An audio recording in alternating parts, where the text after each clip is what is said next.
Good afternoon, everybody. How are we doing? Has everybody had some lunch? No? Yes?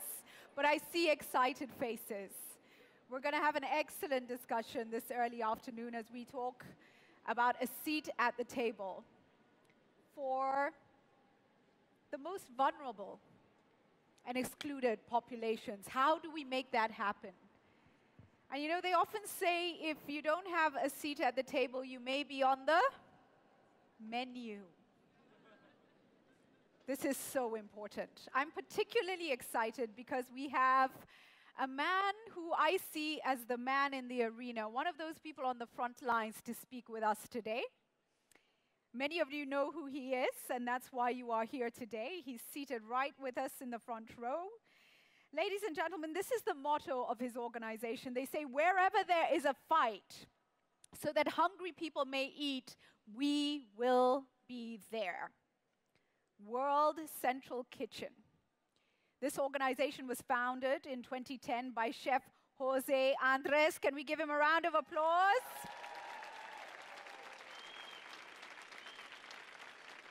And it was founded following the devastating earthquake in Haiti.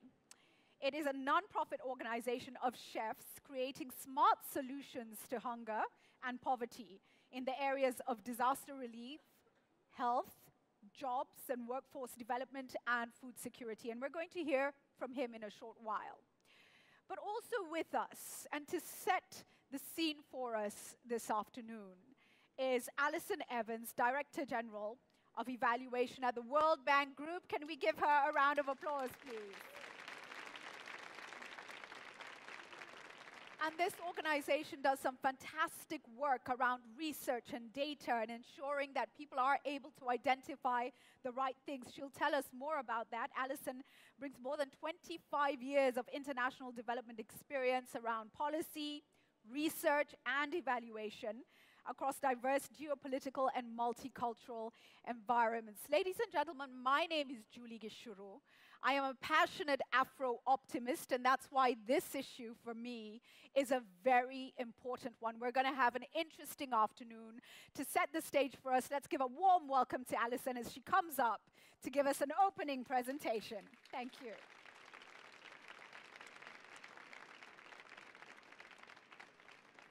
Thank you very much, Julie. And it's lovely to see so many of you here this early afternoon on a Friday. Some of you may be thinking, this is not the usual kind of event where we hear about evaluation. So I want to try and change your mind a bit today, but on one of the most important topics, I think, facing us all, which is around creating opportunity for those who are often excluded and often vulnerable. So let me start with some of the good news.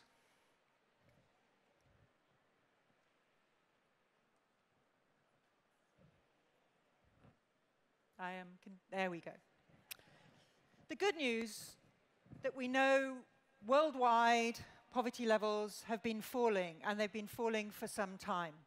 The latest World Bank data shows us that those people living in extreme poverty have declined from around 1.8 billion in 1990 to closer to 736 million today.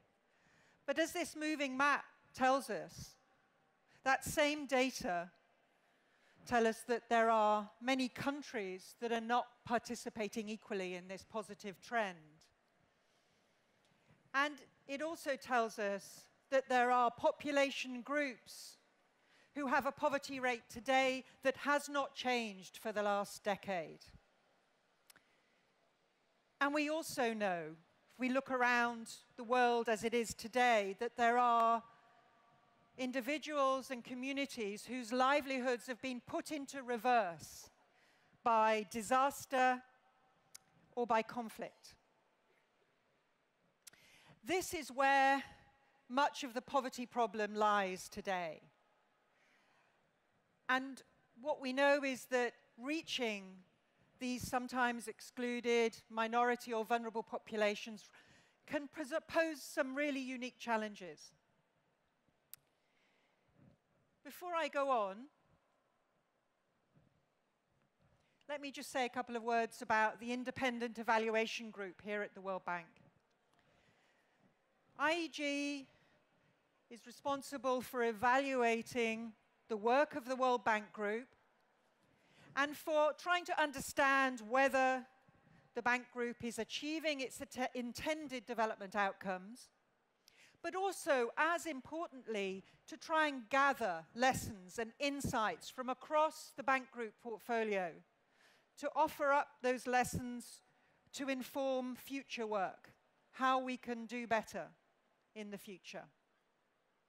And what do those lessons tell us? Well, those lessons tell us, in a nutshell, that many of the things that we need to do to reach these kinds of populations that I've been talking about may require us to think differently, may require us to start working differently in different contexts, but also building more systematically on past successes. The things that have shown to work in the past, we need also to galvanize those and do them more successfully in the future.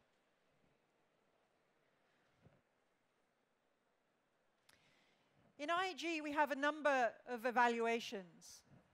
This clicker's not working so well. We have a number of evaluations that have specifically looked at questions that relate to excluded minority and vulnerable populations, sometimes called the sort of bottom 40%. And those evaluations have generated a number of important insights. And let me just give you a flavor of the sort of general tone of those insights. The first is that we have to, as a development community and as a World Bank group, move beyond expressions of intent and actually focus intentionally on what it is that is limiting the life chances of these individuals and groups. Understanding the barriers and constraints, both at the individual level and also at the system level. The insights also tell us that we need to focus on identifying the pathways that connect people to opportunity. And some of those pathways are direct, for example, through the creation of assets and access to financial services, and others are more indirect, through creating markets and more agile regulation that the poor can benefit from.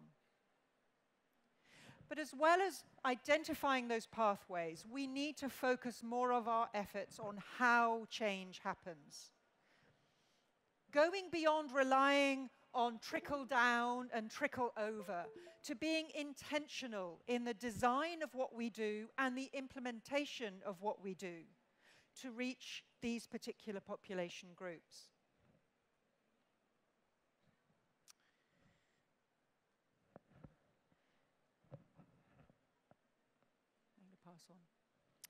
One of IEG's evaluations, which was a shared prosperity evaluation, had a very interesting, somewhat innovative approach to understanding the relationship between where World Bank investment projects were taking place around the world and also where the bottom 40% in the world actually live. And this is just an illustration from that evaluation. But what it found overall, by using geospatial data, what it found overall was that there was a good positive association between where World Bank investment projects are located and also where people in the bottom 40% live. But delve deeper, look into that data at a country level and within, and then the picture started to look a little less positive. That there were many countries where that positive relationship simply was not holding, that the location of a number of these World Bank financed projects did not map closely with where people living in extreme poverty were living.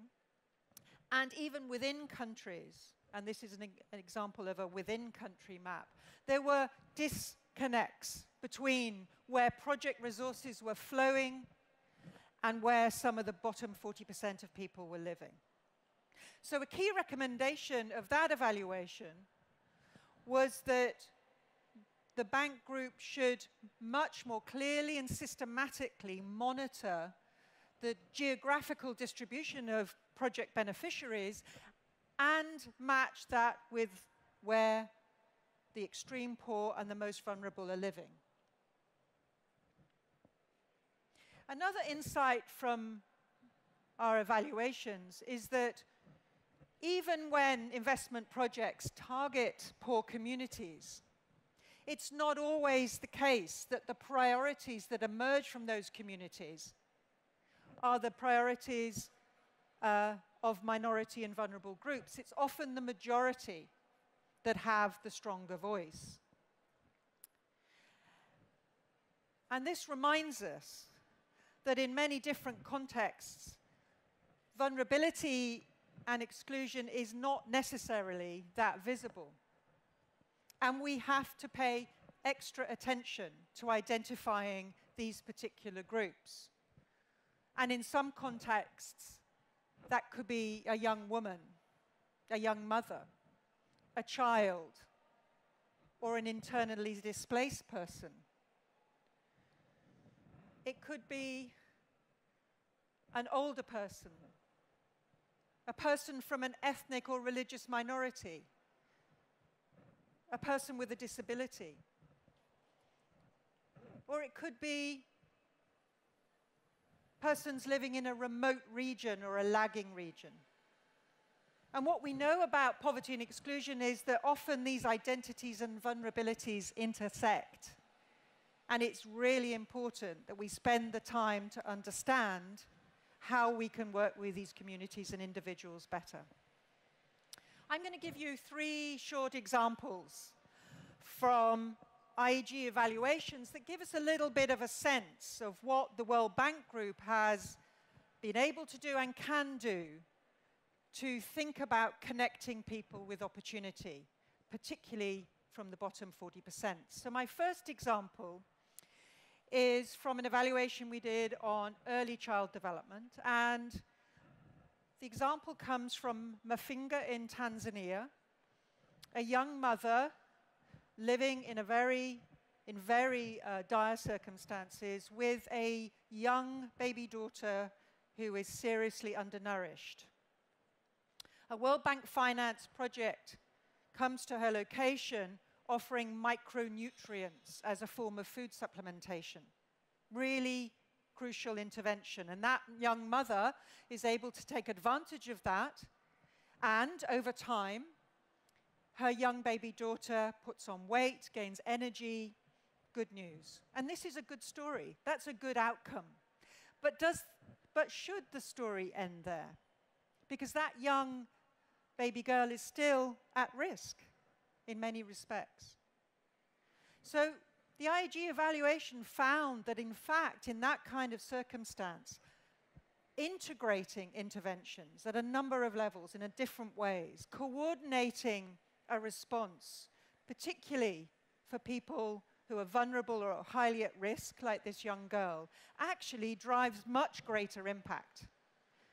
Individual interventions have their place, but being able to integrate across them has a much better impact. So, for that young mother, receiving micronutrients could also involve attending a playgroup with her young daughter, receiving some training around stimulating the cognitive development of her young child, increasing the likelihood that this young girl will have an opportunity to learn in school later on. A story of shifting the focus from a chance to survive to a chance to thrive. My next example comes from, it's a rather different one, and is about trying to reach communities in remote and difficult areas. In this case, it was a Power to the Poor project in Lao PDR. And there, the aim of this World Bank Finance project was to build electricity connections to remote, rural, and female-headed households. And what the project essentially did was to offer connections, electricity connections to the grid, while also providing an interest-free credit to these households to both pay for their connection and for ultimately for their energy consumption.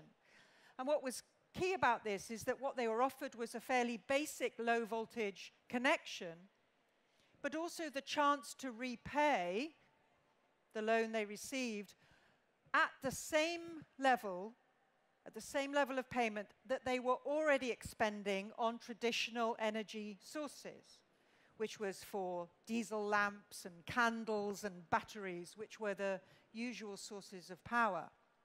So by setting the repayment level at the same level as expenditure on those things, there was a much higher ability and willingness to pay. And in fact, in the villages where this program took place, 90% of these more vulnerable and disadvantaged households were able to take advantage of this connectivity to the grid and build out from that really strong gains in terms of health, in terms of economic activity, and in terms of schooling. And the key to this was incredibly committed government and also a national utility who really wanted to go the extra mile to connect these households. My last example is probably one very familiar to you, but I think it's really worth saying because actually this is a great example of the need to build on past successes. The World Bank Group has supported self-help groups in India for many, many years. And these have been incredibly effective platforms for engaging and creating opportunities to participate for people who are excluded based on their gender and their caste. And these groups have been able to connect to livelihoods programs and saving and lending programs with an opportunity to build economic improvement, but also crucially, to create opportunities for amplified voice and agency, often amongst low-caste women, who have been increasingly able, through their collective agency, to tackle negative social norms around early marriage and around domestic abuse. Replicating and building out on successes is a really important strategy for creating opportunity for these groups. So let me finally wrap up.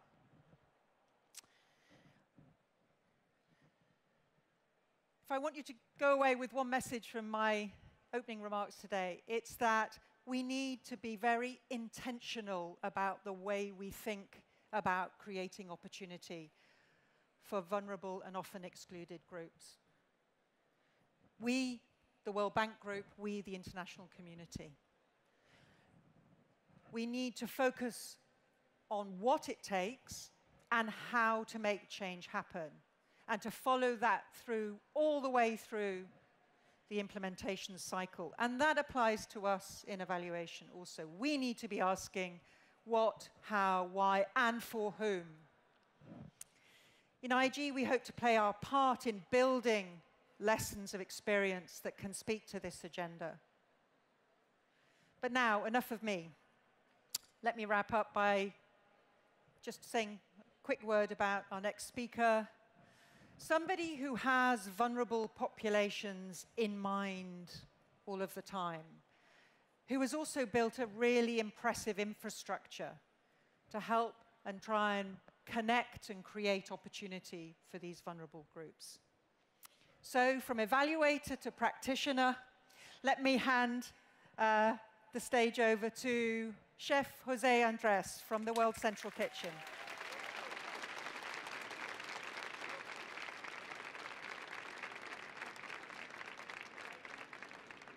Hello, hello. They gave me this one. It's okay? It works? Oh yeah, it does work. Hello, people of the World Bank. So happy to be here. You really know the economy is doing well when finally they began inviting chefs like me to speak to you.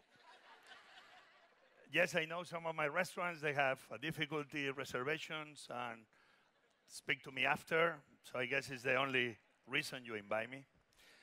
But listen, it's kind of funny because I'm a guy that left school when I was very much 14, 15. And for me, learning is being used by being surrounded by people that always knew more than me and just try to suck it in and trying to do something with it.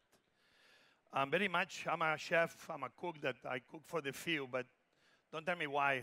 Since my arrival to DC, I've always super interested in cooking for the many.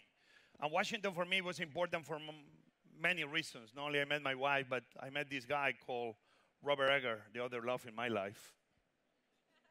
And Robert is a guy that created DC Central Kitchen. If you are not aware of it, this organization not too far from here, we feed between 8,000 and 10,000 men and women a day. In the process, we take homeless out of the streets. We train them to be cooks. And then restaurants like mine can hire them. It's a brilliant NGO. It's more than an NGO. It's really a business organization kind of under a cover-up of an NGO. So with him, I learned many things. One of the things I learned from him is, and listen to this phrase, that seems that charity is about the redemption of the giver, when charity should be about the liberation of the receiver. Do you agree with me? You agree with him? That's what we are here, and that's what the World Bank is meant to be.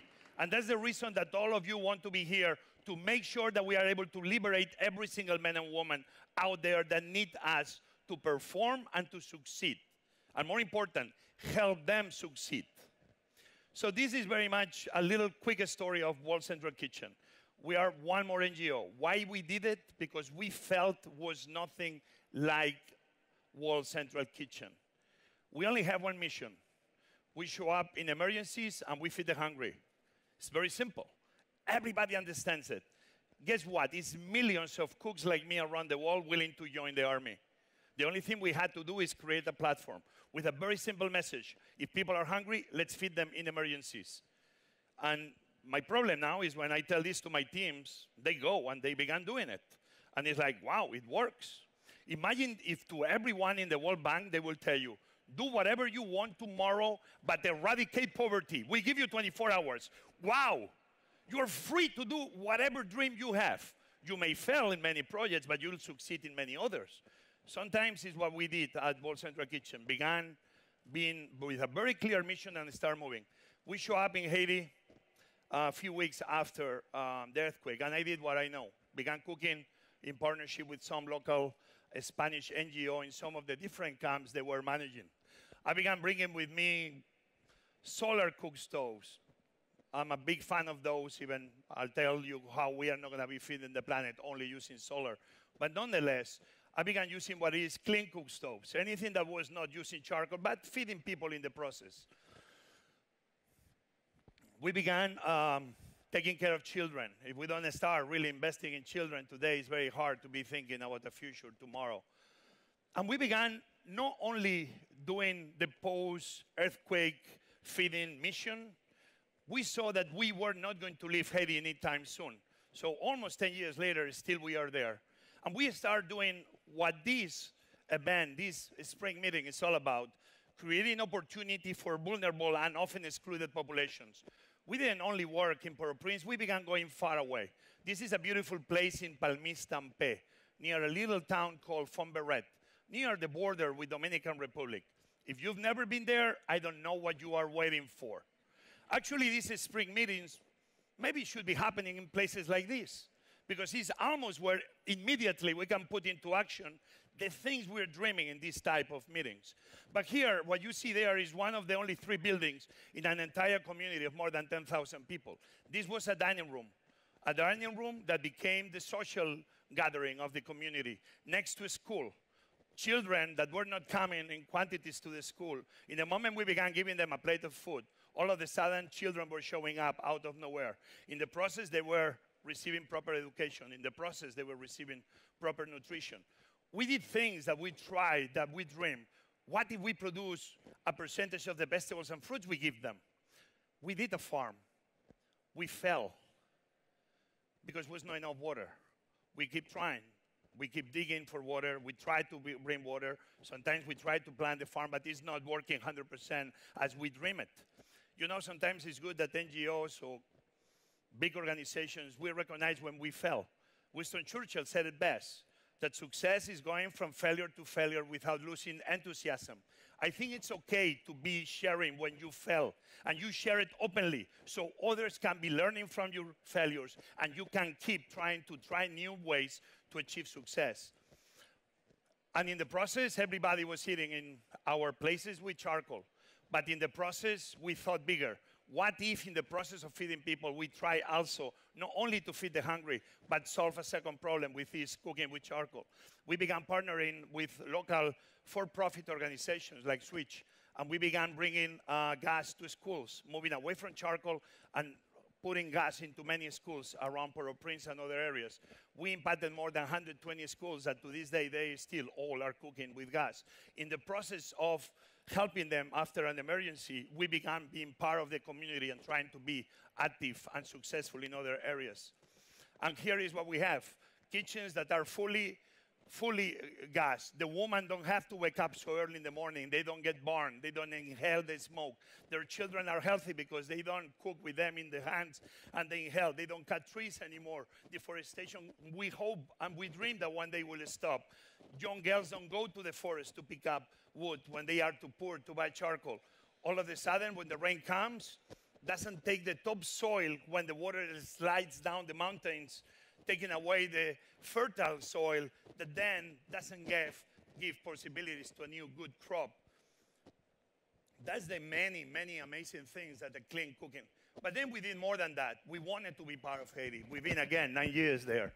We opened in an orphanage, one of our favorite places. It's more than an orphanage. It's used a home for children that they will never leave because for different health reasons. And they needed bread.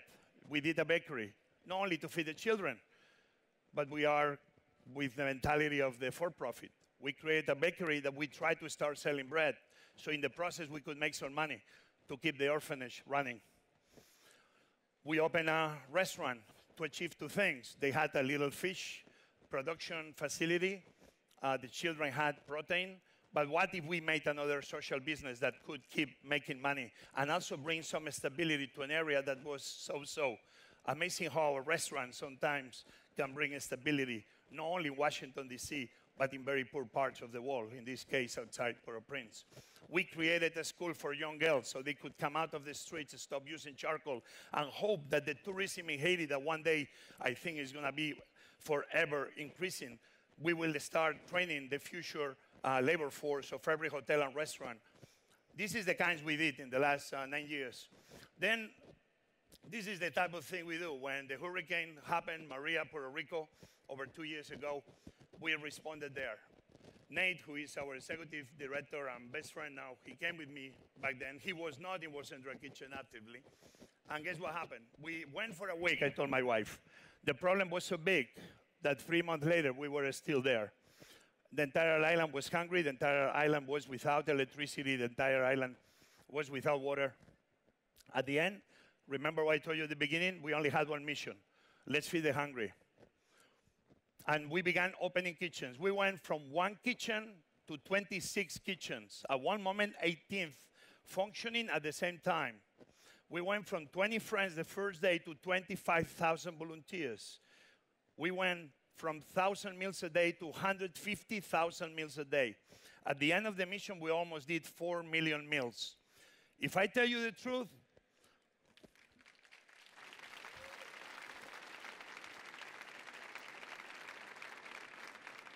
this was a Coliseum. In this place, we used to do 75,000 people a day. Huge army of people.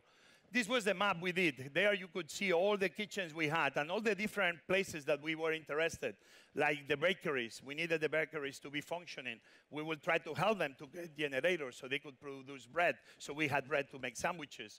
We had information. You were talking about data. Data was very important. How we knew where people in need were?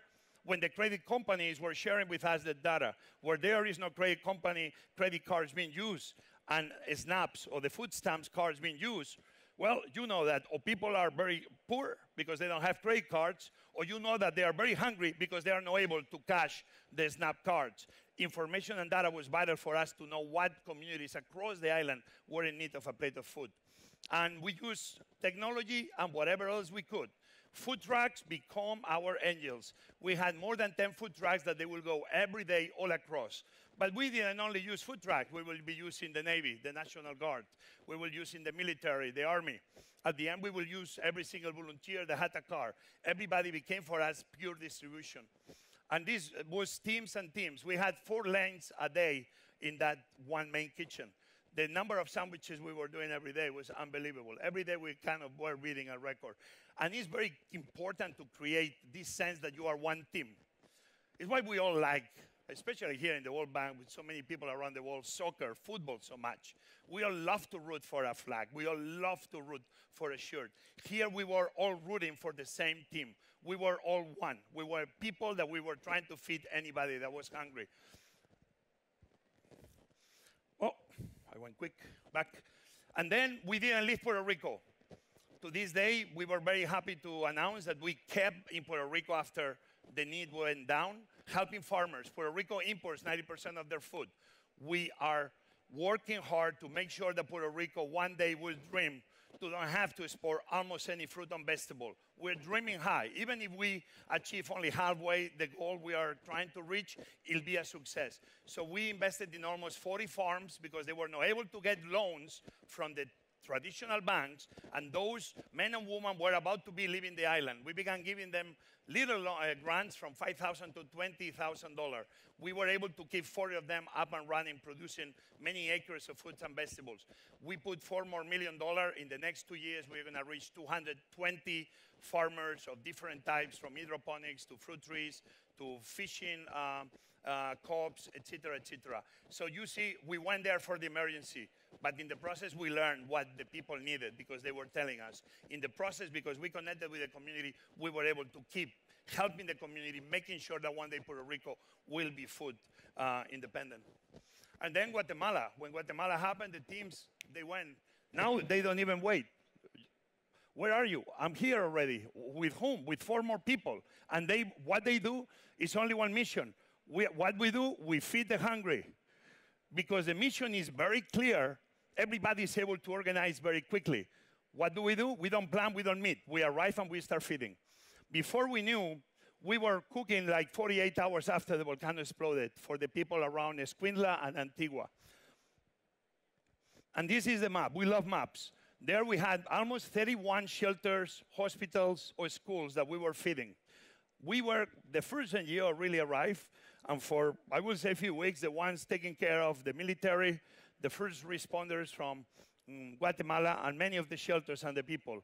And at the end, these maps for us, well, if they are through technology, only a map on the wall that we put the stickers, for us it's clear that everybody's always in the same set mind. In Guatemala, I think we did close to 400,000 meals, and we are still there. How? We make sure that everywhere we go, the communities try to do an effort to change from charcoal to gas. Whatever tells you that after a tragedy it's not possible to achieve change, they are wrong. The best moment to impact communities is when you try probably to change into new ways when it seems the most impossible.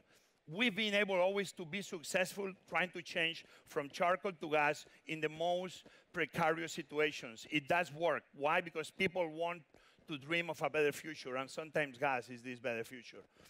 This was Indonesia. The team there moved so quickly, so amazing. We were able to do we were able to respond in Indonesia for the first earthquake, then the first tsunami, and then the second tsunami. So we were there for many, many months.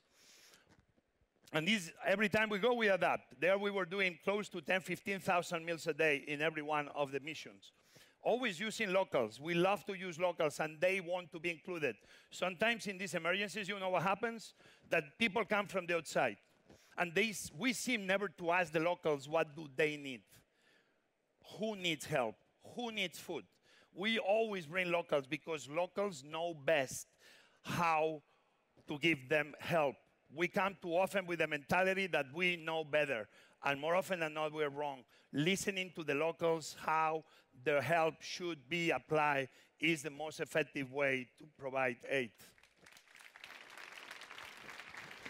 And then we only feed. But we try to use other ways. We bring with us thousands of lamps that people can have light at night, but then they can charge their phones. In these situations, a phone is life or death, and a light is something like, believe it or not, very helpful. We've been distributing thousands of lights all across America and around the world. And this is what we do. This was the last track. At the very beginning, I think this was in Palu. We didn't have gas because it was a mess. The tsunami created a mess. But days I'm showing you because this is the last track.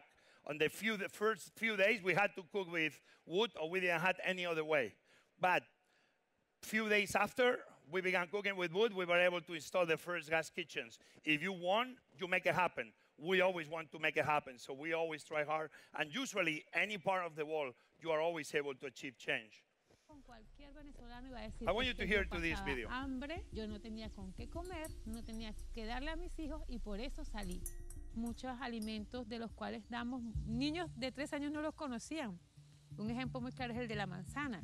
Había niños que tomaban la manzana y decían, ¿qué es esto? Y el más grandecito decía, es una manzana, una manzana. Al probarlo decían, ¡ay, qué deliciosa es la manzana! Todos los que hemos estado en Venezuela hemos vivido el tener hambre y realmente es un sentimiento que por lo menos yo no quiero que nadie sienta. Yo digo, ojalá que nadie pueda sentir ese sentimiento. Es tan horrible tener hambre y acostarse y no tener que comer y levantarse y no tener la esperanza de comer. Es terrible. Entonces aquí todos trabajamos con mucho amor y con mucho deseo de que esa comida llegue a las personas a las que necesitan. Eso es lo que nos hace un buen equipo.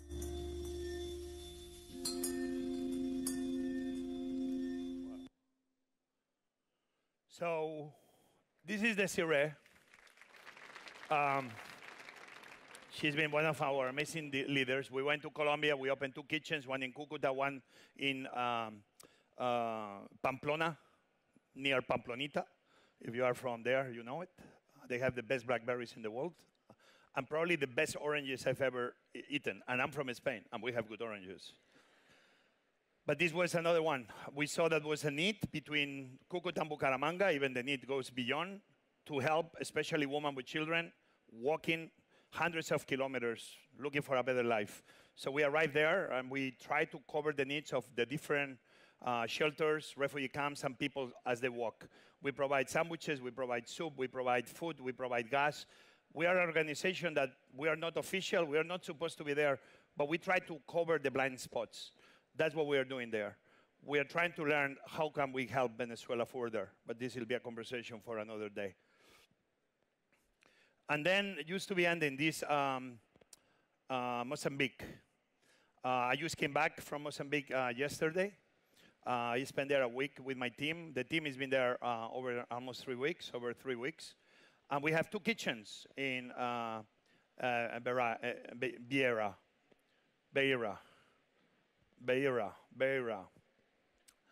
And I was able to see the amazing work that World Food Program does. We went on a mission with them to deliver almost food for 2,500 people in the last remote village. They were providing food. And this is one of the camps. This camp is called Peacock. And I'm so proud what the work the team is doing. This is very close to our first kitchen. What do? We arrive. We don't have any possessions. We don't own the hard assets. We are all about software, not about hardware. If we bring hardware with us, guess what? It takes weeks to get there. If we arrive with ideas and the willingness to adapt, nothing can stop us. That's what we put into our teams. Adaptation is more important than a plan. If you plan too much, let me tell you what's going to happen. That something is going to go wrong. And then you are like, shit, the plan cannot work anymore. So plan. But if you don't include adaptation, you'll never be prepared enough. We prefer invest in adaptation than invest in planning. Because planning always shows us that that's a matter what we plan, use things don't go as we try to dream them. Because hurricanes, don't tell them, don't come this way, don't come this way, make a left. Or the tsunami, oh, please don't hit anybody. It doesn't work that way, so you need to adapt. Adaptation is more important than planning. You heard here, I believe in it. And this is the way we do the feeding, because as you know, it's cholera right now, so we bring this truck so nobody gets into the camp. We try to have the entire truck always very clean. The people go in and they don't leave it until they don't go back to the kitchen. And right now, yesterday we arrived to 20,000 meals a day. So I'm super happy of the work the team has been doing. We're over 200,000. Yeah, we are about to reach 250,000 meals and going. And this is used to show you that, yes, cholera happened, but because we felt like still the camps need some help, just we bring with every one of our deliveries the water. We began doing this only a few days ago, 2-3 days ago. But at the end, I'm not listening to anybody. We do plastic plates because I don't want people to be with garbage all around the camp. Garbage is one of the reasons then we have cholera sometimes. And then when you give the sense that they need to wash every day, those men and women are not stupid, especially the woman. If the best barrier against cholera on any family, you know who they are? Women. They only don't need much. If we are able to give them clean water, believe me, cholera doesn't happen. When cholera happens, it's not because they don't know best. It's because they don't have clean water or clean situations around them. In the moment you give them a little hope, a little glimpse of a support, things use, the problems disappear on their own. And that's at the end, more or less, the things we've been doing. Many of the more than 23 activations, more than 44,000 volunteers across the world, more than 10 million meals, many of them used in the last 2 years alone. And at the end of the day, that's what we do. We believe that if we give the tools to the people will feed themselves. And sometimes every solution to every big problem is not planning, is not meeting. In our case, because we are cooks, is just to start cooking. And one plate of food at a time is the solution for a better world. Thank you very much.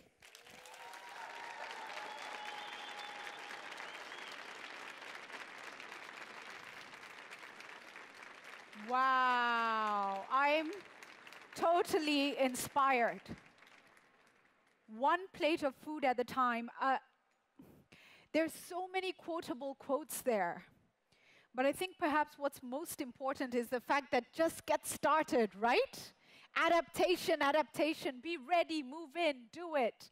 I'm really inspired. You know, Alison, let me start with you, having heard Jose speak. And IEG, in its own way, works quite uniquely, but on the front of research and information. When you hear him speak about work on the front line, getting into it, when he says adaptation above planning, which is interesting. But how do you work some of his wisdom into the work that IEG does and its relevance to all its partners? Well, thanks for that, and thanks, Jose Andres. That was indeed truly inspiring. I mean, what I would say, I think, maybe we say it slightly differently, but in some ways we had some points that connected and overlapped, and I think one of those is about the role that evaluation can play. It needs data, it needs information for sure, but it also needs to be able to take into account that things change.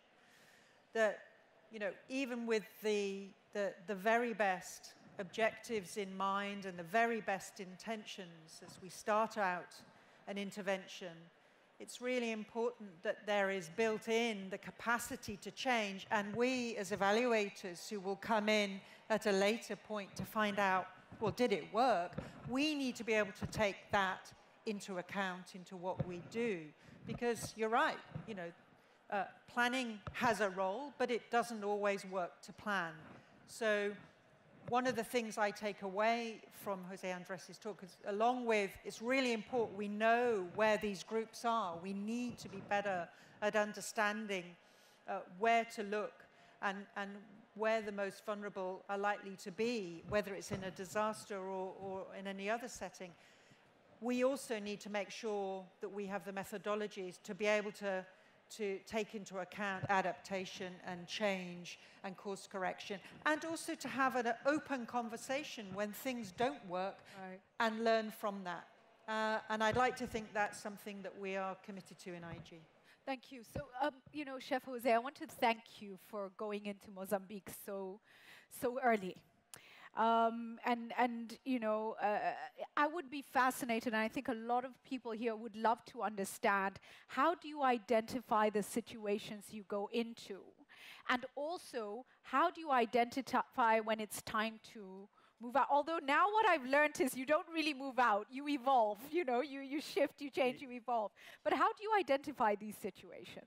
It's very funny because I have in front of me who they've been two of our three executive directors of World Central Kitchen. And before I answer you, I want to. So I mentioned before Nate Mook. Nate, who is the actual executive director. Can you stand up, please? Nate?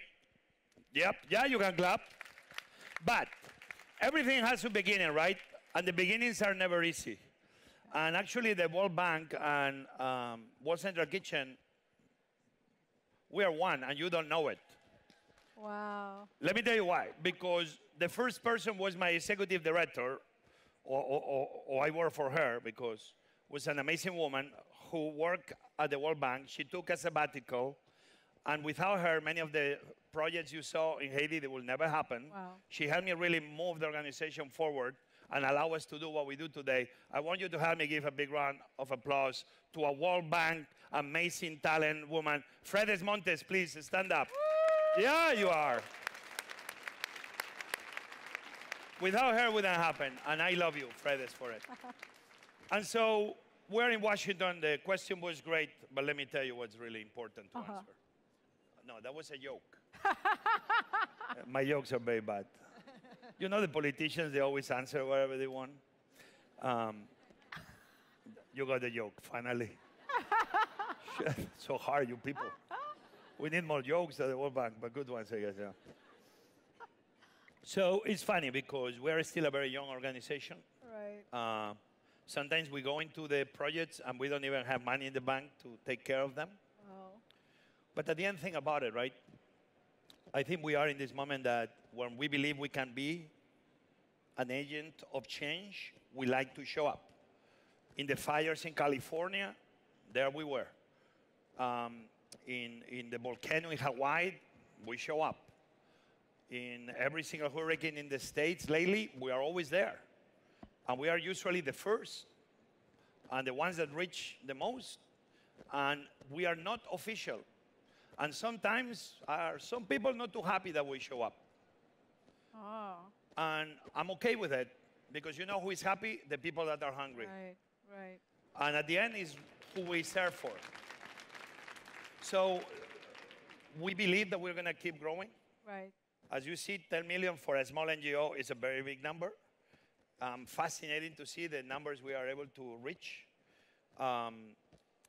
But we believe that we need to get ready because the world is going to need, unfortunately, more of us if we don't do something to change the many things. Last year, if you remember, or was 2 years ago exactly, in one moment we had more than 10 hurricanes or cyclones, information of forming or already active all across the Ecuador. 10. Many of them didn't hit land, but many of them did. Right. So imagine if we don't need organizations like ours. We're small, we're quick. We're able to grow from 14, 16 people in home office to thousands in matter of days. We're very flexible. That's the type of organizations we need to start investing on. We need more organizations that are more precise and specific to the issue that we need to fix. It's not possible that an organization that is supposed to be taking care of the health of individuals, that they are giving money to build homes. It's going to be a failure, and we've seen it before. We are an organization of cooks. What do? We cook and we feed. We're going to need more NGOs like ours, almost like if we were startups, that they are going to be very precise, very specialized, and that they are able to be flexible and move quick and adapt. Thank you. We are the one that does food, but we need others that will cover the different things that we need in this type of emergency. Thank you very much. So, Alison, I'll come to you on best approaches in a moment, but can I just say, you can submit your questions for Jose, Chefs Jose, and for Alison as well at www.paulev.com/IEG now. So do submit, and if you are discussing online, the hashtag is #InvestInPeople. I love the fact, Alison, that we're talking about vulnerable and excluded populations, and often what happens is we end up looking at the developing world, right? but there's a recognition that this is happening everywhere in the world, and there are needy, hungry people everywhere. When it comes to best approaches, I think we've had some fascinating insights from Jose on that. What advice would you have for development organizations and governments as to what works best and what they can learn from experiences like this? Thanks, Julia. I think that you're absolutely right. I think what we're talking about here is people who are actually across the globe. And there's an enormous amount of learning, I think, to be pulled together about how to reach those populations and how to make a real impact in their lives.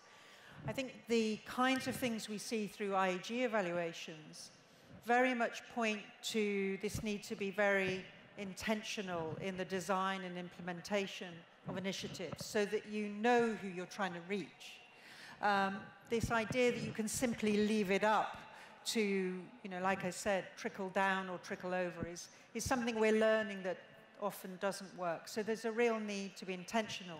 That means gathering the right kind of data, the right kind of diagnostics, and then involving people, being able to involve communities and stakeholders in being the change that needs to happen. And there's some great experience across World Bank projects where that's been transformative.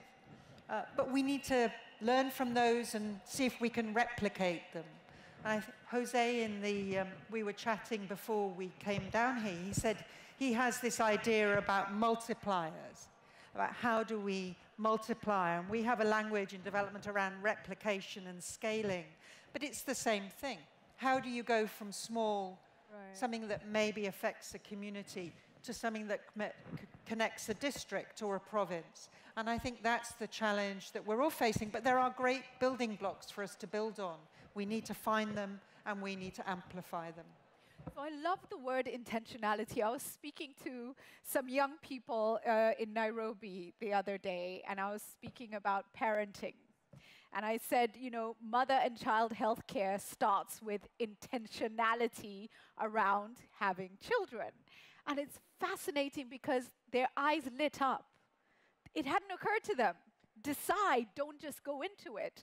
And perhaps what we're saying is intentionality around misinformation is tragic.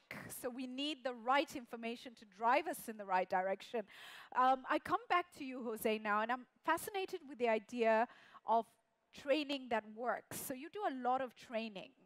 And the importance of that is, how do you connect the people who are then trained to opportunities? How do you ensure that it works for them for the long term? Well, so, yes. Well, obviously, I show you the one school we have, for example, in Port-au-Prince, which we are very proud of. But let me give you a situation that will be considered emergency. What is happening right now in Colombia? All the caminantes, all the people from Venezuela leaving the country, we began bringing some of them to help us in the preparation of the thousands of meals we make every day. And some of them are cooks, but many of them are not. So in the process of helping us, they are learning how to grab a knife, how to cook, how to chop. But we even went further. For example, I want to praise the Colombian government because they help us bring in Colombian officials to train the many men and women that were helping us in the production of this food. And they got the sanitation class for properly handle the food. They gave them the ID after they took the class and they passed the exam. And in the process, they gave them even a temporary working card. To me, that was fascinating to see on behalf of the Colombian government that they will be so willing to partner with a little NGO like us, that again, we were not even there in an official capacity, and help them provide the aid to these people of Venezuela in a fast, clean, efficient, sustainable way, making them legal under any circumstance, and also giving them the tools to perform their work and their duty. I know many of these men and women, some of them probably one day they will end in the tourism and hospitality workforce. Right. And maybe some of them one day will come soon with us to Venezuela to try to feed as many children as we can in a short term. So that's the way I see it, that even in semi-emergencies like this, even this is an emergency, a humanitarian emergency in every sense, we're very happy that we are able to bring those quick, fast approaches and ideas, usually in partnership with local or, in this case, the government of Colombia. Thank you. I'm going to come back to my questions in a moment, but we have so many questions coming in on the poll. I see them. Oh, my screen has just gone blank. There are so many questions that the computer... The computer, it froze, it froze. Oh, they are. So there we go. Here we have one. Can you tell us the reasons? What has made you start this project? How do you influence other fellow celebrity chefs? Let me extend that to celebrities or influential persons to do the same thing. The word celebrity chef is really such a bad word. It's the only profession in the world that somebody puts celebrity next to it. You know, I'm a cook. So listen, it's many, many scenarios. Many of you don't know, but I've been for many, many years, Hillary Clinton, Secretary Clinton named me the ambassador of the Alliance of Clean Cookstoves. As you see, we've been talking a little bit about it. And I took this kind of honorary ambassadorship, whatever you call it, very seriously. And I've been speaking around the world on this issue. And then through our NGO, we try to really bring clean cooking as much as we can in every corner that we go to. But then, chefs like me, we know many people. As I told you, we're a big army. We're an army of millions of cooks. And what we're trying is to connect those millions of cooks, like in one moment we can all be activated to make sure that one day maybe we dream of no hunger. So the World Bank for me was very important, that was behind the Clean Cook Stove movement. And believe me, Dr. Kim, before he left, he has his ear full of me and clean cooking. I told Dr. Kim maybe it was one of the reasons he moved on, because he's like, Jose, stop talking to me about clean cooking. I give up. But let me tell you, I just was talking today with the people at the Alliance of Clean Cooking, and it's already few projects happening between the World Bank and the Alliance of Clean Cook Stoves, some of them in Haiti, some of them in Bangladesh, in India, and other parts of the world, and I'm so happy. So how me being a chef help? Well, I've been to Kenya with this issue, Cambodia. It's one chef in India called Sanjeev Kapoor. If you're Indian, you know him. If you don't know him, he's probably the chef with a TV show that the most people watch in the world. He's a celebrity beyond celebrities. He's a celebrity. He got into the bandwagon of supporting clean cooking. Now he's becoming the face of clean cooking, surrounded by a whole bunch of women chefs, that he's been empowering them to be the spokesperson. And many of the changes that you see right now that are going to be happening in India and Bangladesh, Sanjeev Kapoor is making it happen because he's every day on TV, on radio, on the communities, telling everybody that clean cooking is the way. So every one of us, here in this room, in the building, all around America and the world, we all have the power to bring others to our causes. Why? Because we need to. Because we cannot do it alone. So everyone has the responsibility to always be bringing one other person to everything you believe in. That's what I try to do with cooking and with fellow chefs. Thank you, thank you. I mean, that's absolutely inspirational. Just for those who are not aware, this clean cook stoves issue is a massive issue. And in fact, in our space in East Africa, it is the biggest killer. It is claiming... How many people cook in the world today with charcoal or wood? No, how many? Close to 3 billion people. 3 billion. You know how long ago we began cooking with 3 rocks and wood? If you say 250,000 years, it's okay. 250,000 years ago, maybe longer. I was not there. So 250,000 years later, since humanity controlled fire, wow. We have millions, hundreds of millions of women in the world, because believe me, boys like me don't feed the world. If it wasn't for women, humanity wouldn't be fed. Wow. Yeah, but Powerful. I'm very proud of that. But I'm proud that if we give them the tools to feed humanity in the right way, if we invest in clean cooking, if your dream is to end poverty and hunger, you will never achieve the dream until we don't bring a clean cook stove to every single household in every single continent in the world. Thank you. You heard it here. Thank you, thank you. I'm glad we've had a chance to highlight that issue. Alison, just before I go back to the questions coming in, I have another one for you. A lot of the examples and our focus this morning is human or social development related. Can you take us through some examples relating to creating economic opportunities for these vulnerable and often excluded populations? What has worked well? Yes, I mean, I think there are a whole number of excellent examples, and in some ways that's where I think probably this institution has got better examples than many others, particularly at projects that have involved expanding access to financial services through a whole variety of different modalities, but also in connecting people with markets through infrastructure, small-scale infrastructure, large infrastructure, increasingly green infrastructure. So there are multiple examples, and I think the point, though, is that, again, going back to what you have to be thinking about for whom and who is ultimately going to benefit. And that one evaluation I mentioned that looked at the bank group's work on the shared prosperity agenda, what was interesting about that is that even when poverty is the focus, it's not always the case that interventions map closely with where the poorest are. And this goes back to the point of being intentional, of understanding and knowing. And increasingly we have such amazing data tools, both at the point where interventions are designed and at the point of evaluation to identify where poor groups are, that be it economic opportunity or social inclusion, we can do this better.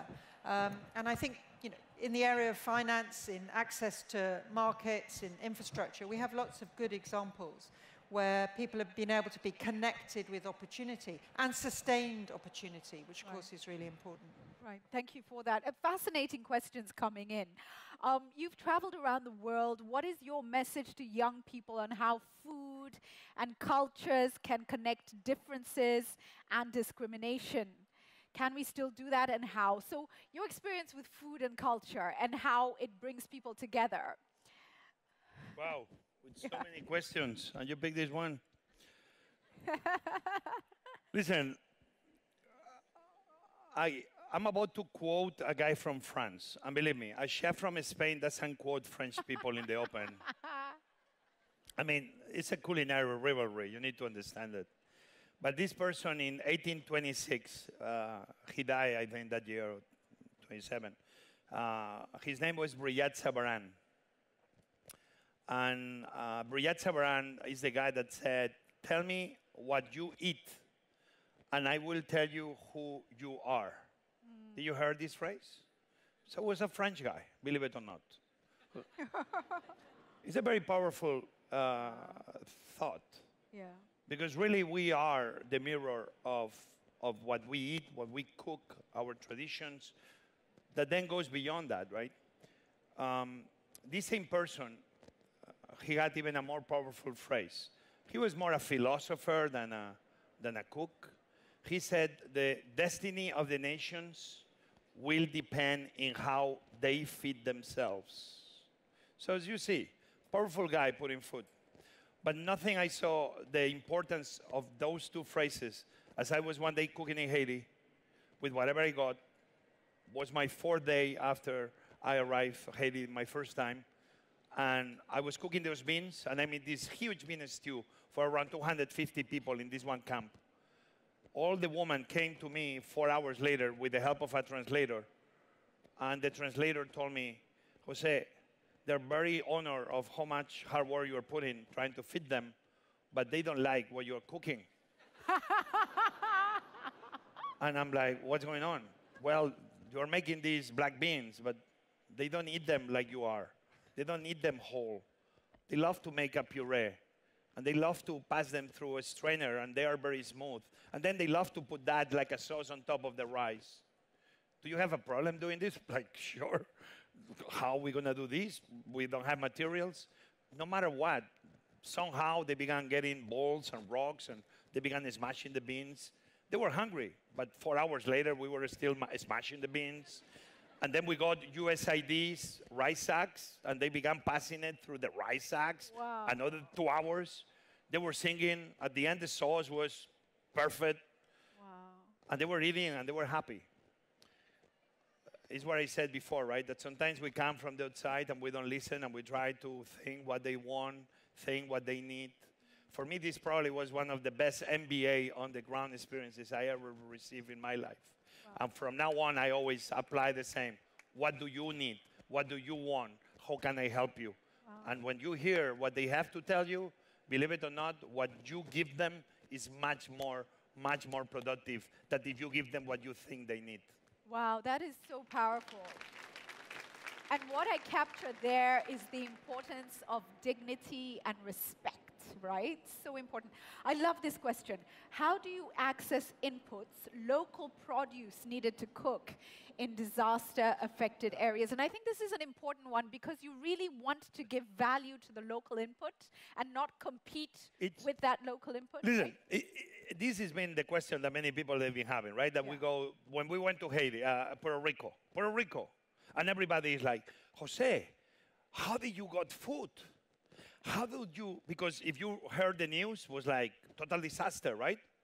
And you know the answer is, well, we got food because chefs always know where food is. And this thing that you have to bring everything from the outside is always food around. Wait. So do you sniff it out? I mean, how do you Close. find Close. it? Yeah. At the end, you know what we did in Puerto Rico?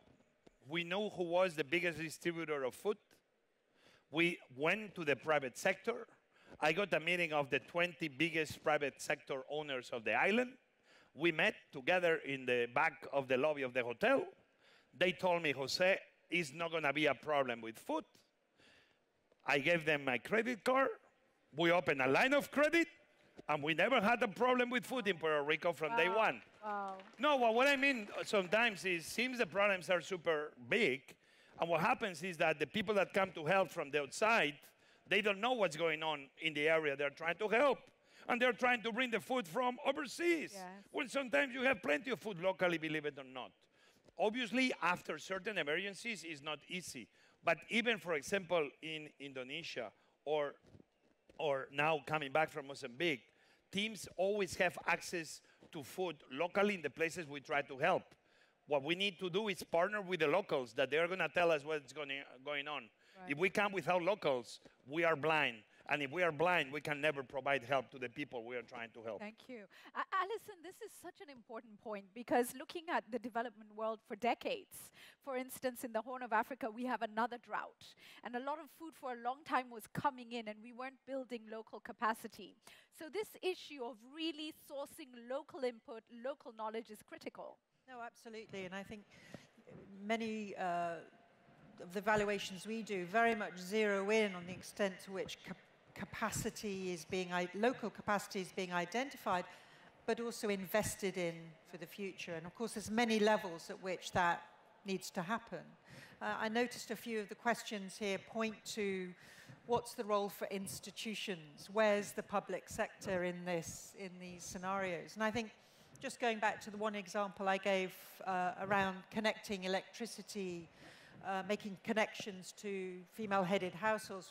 I mean, the point about that story is that it was actually a really committed government with a very motivated national utility that actually created the momentum for that to happen. So I think everything you've described shouldn't be happening in a vacuum of public responsibility, but it's actually about building that partnership and building the strengths of communities to be able to sustain for the future. There was a fascinating question, I can't see it, if we could scroll through, that really spoke about how to ensure that you are using, here we go. What role does environmental sustainability, example, zero waste, carbon neutrality, play in your work in the restaurant industry? Yeah. All right. I think that was my wife who sent me that question. Listen. Can you just wave at everybody? You know one thing? With this question, what role does environmental sustainability, zero waste, carbon neutrality play in your work in the restaurant industry? Yeah. If you think about it, the restaurant industry, we are a very big population. In America alone, in the food business, we are more than 10 to 14% of the workforce, between cooks and farmers, and the food movement is a very big one. Any action the food movement takes has a ripple effect for the better or for the worse in everything we are talking continuously from. So restaurants right now, we feel the pressure in more ways than one. Because guess one thing, it's two things that we do.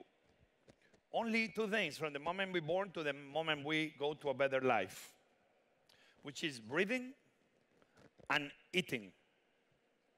That's why the cooks like me, we are at the forefront of many of the problems and trying to find them solutions. And I believe so. Restaurants, somehow, they are the place that we can be putting all of this at play. I don't know if you remember the photo not too long ago, maybe a couple of years ago, of that turtle that had a plastic straw all up through her nose. Oh. I remember in my restaurants that we took the decision to try to move away from plastic straws here in DC. And many of you, probably in the World Bank, they were bitching non-stop of why we didn't give plastic straws. Why? Because we are very comfortable with our plastic straws. Guess what? That photo in the newspapers and web pages around the world of that one turtle suffering as somebody was trying to pull out the plastic straw was the one that got the entire industry changing. Right. If you go now to restaurants, you will see how everybody slowly is moving away. We can bitch about the paper straws we don't like, but now we are in a moment of no return. It's very funny how many of those things that we don't think, like has to do with the environment, to protecting animals, to the restaurant somehow, we like it or not, we are at the forefront. So I know that my profession, if anything, is ready to take on all those challenges, because we know that every time the restaurant industry makes a change, can have a huge effect, not in DC, but I'm talking all around the world. Why? Because everybody has to eat. And if we are all trying to move forward, eating better, more logical, and trying to live the way we preach and the way we clap, we know that change is just around the corner. Thank you. Thank you very much. I'm coming to the final question in a short while, but I just wanted Alison to tap into a very interesting statement made by Chef Jose earlier when he said that, you know, times of tragedy actually are the greatest times to maybe institute change. It may seem totally impossible, but that may be the environment where people are more hopeful, you know, dreaming of what could be possible. Is this something that could be input into the work that you do, is analyzing how do we then work in times of greatest challenge to shift into change? I think it's a really interesting point, and I would suggest that the evidence is probably pretty strong behind that point. In fact, here in the World Bank Group, there's an example which I think we've looked at through some of our work in IEG around the Ebola response. And, you know, that really did galvanize an extraordinary level of speed and collaboration across the World Bank at a time, obviously, where a response was needed very quickly. And those moments where sometimes the silos within organizations can get in the way of working well, when there is something like, in this case, a serious health crisis, it has the ability to transcend those silos and for collaboration to come forth. And it's reassuring that that's possible. But the question is, why can't we replicate that more consistently? But I think that's a great example of where a crisis then can generate a much more coordinated and collaborative response. Right. Right, thank you for that. So I'm going to take this one because I've seen this mentioned a couple of times. People are referring to the fact that when we move to gas stoves, I will refer to this, that there's no repellent for the malaria situation. So in some way, I think there's belief out there that the charcoal that's used to cook deals with the malaria problem. However, if you are getting smoke inhalation and dying of smoke inhalation, I would imagine that's still a problem. Chef, am I correct in saying that basil and other herbs grown in some of these areas could be the answer to the problem? Yeah, I mean, I'm a cook. I'm not a health expert. But what I heard is saying, obviously, malaria is malaria, and cooking with charcoal is cooking with charcoal. We need to address malaria itself in the way we need to make sure that we can claim malaria-free one day in the entire planet.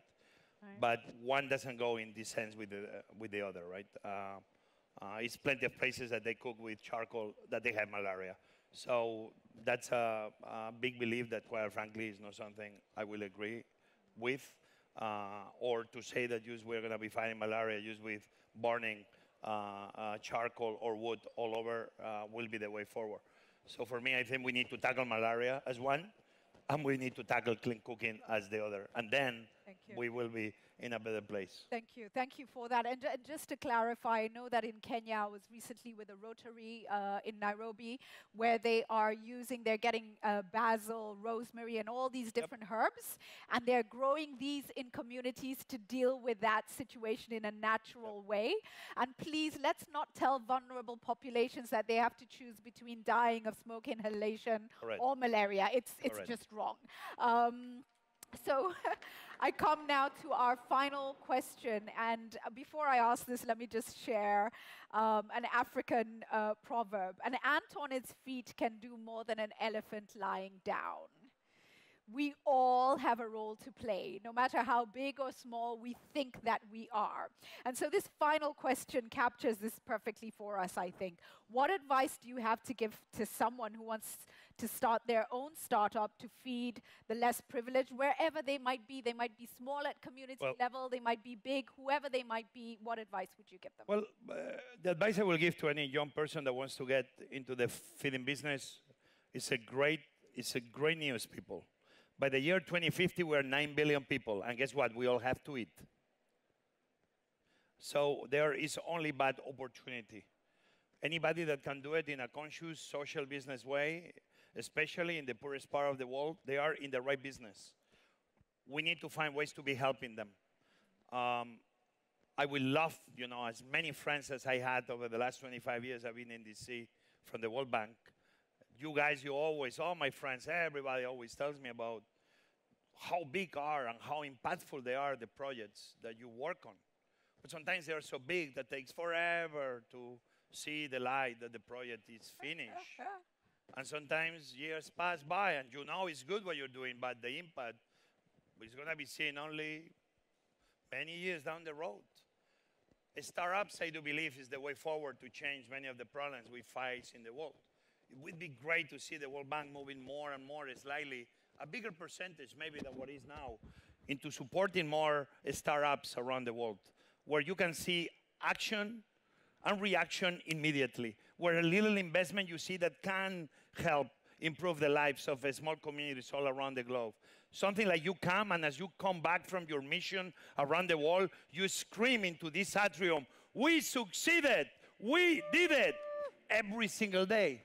I think small programs are very helpful because it's when you are able to fail quickly and learn from the failure, but then succeed quickly and then share that success, gives everybody hope for keep working harder, even in the bigger projects that we know you are working so hard every day. So startups are important for the world. More NGOs, they need to behave like startups, but we need more private business, specifically in terms of feeding, how we do it quicker, smarter, creating jobs, solving many of the problems that we face.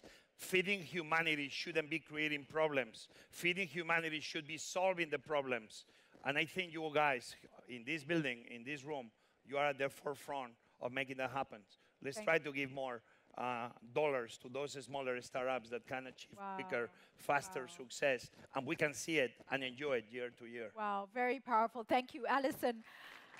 Thank you for that. I come to you on the same issue, but for those people who might be smaller, don't have a lot of capacity to get access to information, to research, to data, have nowhere to start, because what Chef Jose is doing is using a lot of data that they have. But for these other people who have goodwill and want to get started, what would your words of advice be? I think what I'm hearing from José Andrés is a couple of things. But first thing I'd just like to say, I think we're probably an organization that struggles to talk about failure.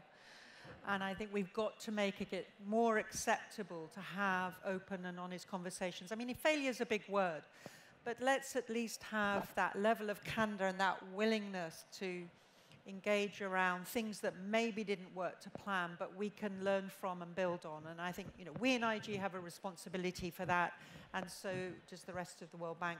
On the point about local capacities, and I think the World Bank Group can do an even better job at being a spotter of talent, a spotter of opportunity, of using its leverage, its convening power in creative ways to put its muscle behind that, to lean in and support those kinds of initiatives. It doesn't have to do the job itself the whole time. It's also about spotting what's out there and backing on success. Thank you. Thank you for that. I'm going to ask each of you for a parting shot. I mean, there have been so many quotable quotes in this session. It's amazing. But for me, I think what has touched me the most is that charity should be about the liberation of the receiver and not the redemption of the giver. And if each of us walk away with that in mind, everything we do, every single intervention, we must ask ourselves, is it about the liberation of the receiver? Otherwise, I'm feeding my own ego. That's what I'm doing. For each of you, and I'll start with you, Alison, what's your parting shot as we look at how to create opportunity for the vulnerable and the often excluded? Well, I just want to say, I think it's all about impact, people. We've got to be focused on that. And being sure that people have a seat at the table is step one. Amplifying their voice and their agency at the table is where we need to be. Thank you, thank you. Chef, you have the final word. Guys, super happy really to be sharing these thoughts with all of you. The message is very simple. I think World Central Kitchen has shown us that when we all come together with one very clear objective, everybody understands the message. I think we all need to try to be simplifying what our goals are. In our case, feeding the hungry. Everybody understands that message. And then everybody joins that effort in very simple ways. In our case, in emergencies, and don't take it that literally, but we don't really plan and we don't really meet. We start cooking. In the process of doing, the real plans show up. And then the real path to help people shows up. Sometimes being for days or weeks in a room, planning the perfect plan, never achieve much success. Because guess what? It's never the perfect plan. But any plan that you believe in will be the one that you should support. Stop planning so much and start doing more right now. That's what we do at World Central Kitchen. We are far away from perfect. But guess what? In our imperfections, we keep feeding the people that are hungry every time we show up somewhere. Wow, a round of applause. Simplify, simplify. Stop planning so much, start doing more. Thank you very, very much to Alison and Chef Jose. I'm on a journey of learning how to cook, so I hope to do better, and I feel totally inspired. Do we feel inspired? Thank you, guys. Thank you. Thank you very much for joining us, and enjoy the rest of your afternoon. Thank you.